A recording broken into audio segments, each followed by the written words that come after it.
Pandippara saint Joseph തീർത്ഥാടന ദേവാലയത്തിൽ 3 ദിവസങ്ങളായി നടന്നു വന്നിരുന്ന തിരുനാൾ സമാപിച്ചു. ഇടവക വികാരി ഫാദർ ജോർജ് കരിന്തേൽ പരിപാടികൾക്ക് നേതൃത്വം നൽകി. നിരവധി വിശ്വാസികളാണ് തിരുനാൾ തിരുക്രമങ്ങളിൽ പങ്കെടുത്തത്.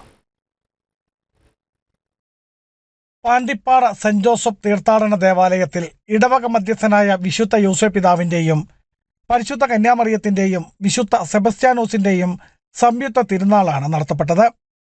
വെള്ളിയാഴ്ച തുടങ്ങി 3 ദിവസങ്ങളിലായി നടന്ന തിരുനാളിൽ 100 കണക്കിന് ആളുകൾ പങ്കെടുത്തു.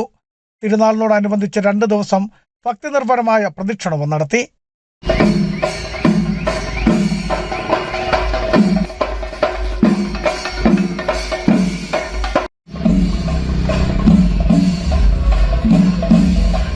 തിരുനാളിന്റെ 2ാം ദിവസമായി ശനിയാഴ്ച വൈകുന്നേരം കൊച്ചിൻ കലാഭവന്റെ ഗാനമേളയും അരങ്ങുണർത്തി.